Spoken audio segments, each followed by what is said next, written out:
The hit on the outside is one that's coming over your shoulder. In last year's Grand Prix, a very, very inexperienced American team coming off the Olympic Games, so a lot of their veterans were not involved. They were only 3-6 and lost a lot of due sets. It could have been a very, very positive year.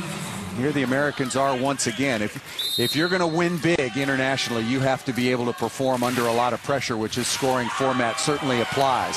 Service winner for the United States, and they're on top now 18-16. Barbosa has played very well. So the receiving woes not over for Germany. Both teams struggling in service reception.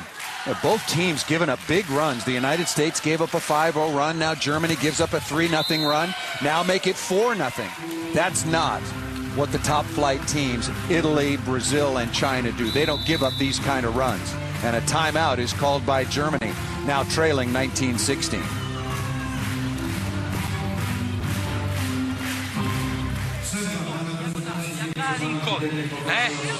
Wir suchen die Ende immer, aber wir müssen suchen ein bisschen mehr die Chor. Oder, wenn du zu unsicher sein, eine Finte zwischen Chor. Aber spielen, nochmal. Ein Bein, und mit der Magie kurze Ball vorreichen. Los.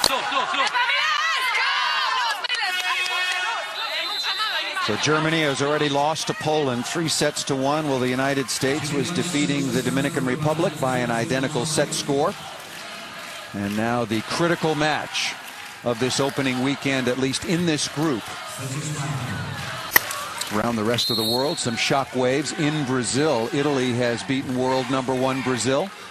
Barbosa continues to serve. The United States leading by 3.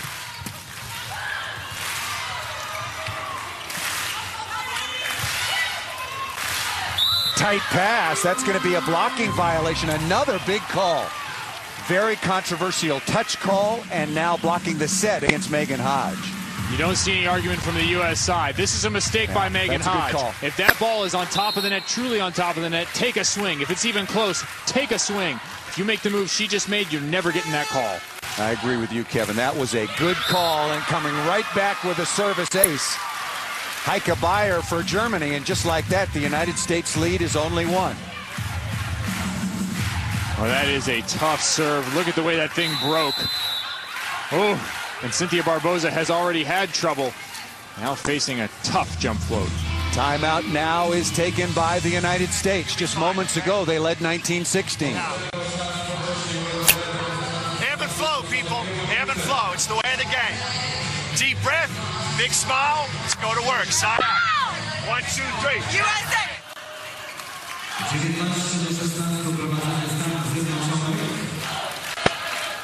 Was something I was going to ask you about a few moments ago. Even when the United States was ahead, that's why I brought up the number of deuce sets they lost last year. I just didn't like the Americans' body language. You could see them just getting tighter and tighter and tighter. Tentative. As opposed, very tentative. Absolutely, and that's a young team. They're not sure of everything that's going on their side of the floor. They're thinking about things they've been taught, training, techniques, stuff they're supposed to be doing rather than just reacting and playing. Beyer there with 11 kills to go along with 3 aces, now make it 4. In front of Sakura and away from Barbosa. Good serving by Beyer. She's gotten Barbosa into trouble down the line. Now she comes back just into the other gap. And not good communication between the U.S. players. What a streaky match. What a streaky set. Tied at 19. Hodge, did she get a piece of the sideline? No, that ball out of bounds. And now Germany called timeout at 19-16. They run 4 straight points. That ball very close, but clearly out of bounds. That ball's not in contact with the floor there. I think it carried long. Carried wide, I should say. Germany leading 20-19. And Sakura is aced again. What about this serving performance by Heike Beyer?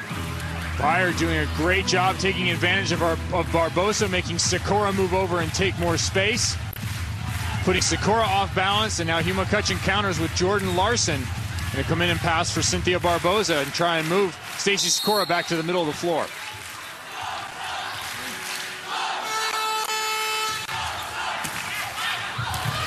Larson with a very bad pass.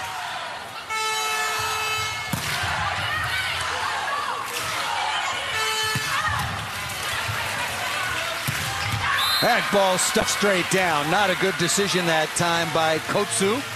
And that ends a 5-0 run by Germany, the United States trailing by 1. That ball a little bit too far over the net. As you mentioned, a bad choice. Kotsu should have stepped back, set that ball up, and run the offense. But a good reaction from the U.S. side from Akinradowo. Boy, both these teams, Kevin, the United States and Germany, are going to have to sort out these big runs. As we talked about, the top teams just don't allow that. For both sides, it's been the passing that's the big issue. Hooker, big swing off the right, gets the ball to the floor, and we're tied at 21. Great extension from Hooker. That ball is inside. She gets her feet here. She's inside, coasting a little bit, but she extends over the top. She didn't bring her elbow down. That's a nice arm swing.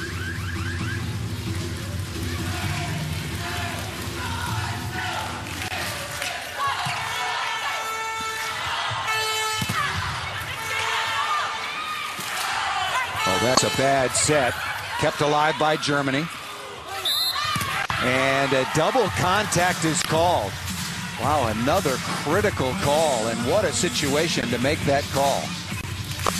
But again, not a lot of arguing out of the U.S. side. That means one of two things. Either they know the ball was mishandled, or they've been taught well by Coach Hugh McCutcheon to not pay attention to the referees in the play that's passed, but move forward onto the next play.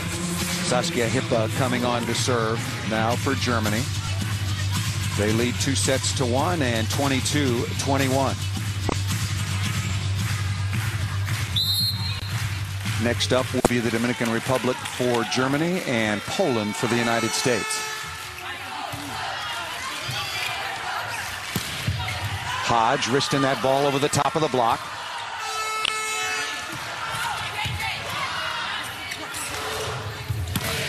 Hodge again ripping cross court.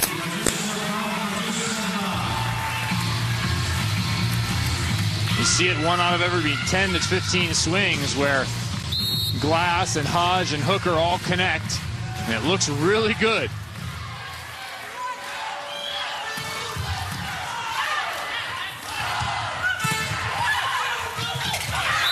A violation there. No, the United States wanted a call. Maren Brinker with the tap down on the overpass. And now Germany just 2 points away from finishing out this match. The United States again in a must-win situation, trying to keep their hopes alive in this critical matchup against Germany. Weiss will head to the sideline, being replaced by Tatiana Sotis to add a little size in the front court for Giovanni Giudetti in Germany.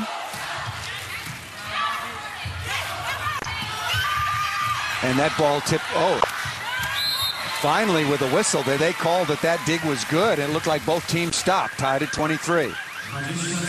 Americans lucky to get out of that one. Another bad pass from Jordan Larson. Whether it's Larson or Barbosa, both players struggling in reception. Barbosa comes back on now, her position in the front court, tied at 23. The United States needs a couple of blocks. The blocking is what held them in the Dominican match and really took care of business. And now the referee waving off a substitution. Hugh McCutcheon wanting Nellie Spicer in for Megan Hodge, but the referee saying it's too late. This is ridiculous. If you want to sub a player in, put a player in. This is the referees and the FIVB. They need to change this. This is garbage. It takes away from the match and the matchups the coaches want to put on the floor. Well, and look at the delay. Has the game been sped up? Completely silly. And that ball killed easily off the right side. And Megan Hodge just not a good server. That's why Coach McCutcheon wanted to bring in Nellie Spicer as Germany moves to match point. Well, not to mention that ball botched in defense by Hodge. Spicer would normally be in that position. Match point number 1.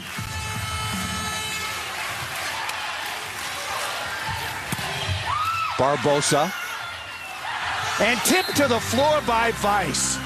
What a good read by setter Kathleen Weiss. And Germany, their most important match of the opening weekend so far, they know how big it is. They're celebrating.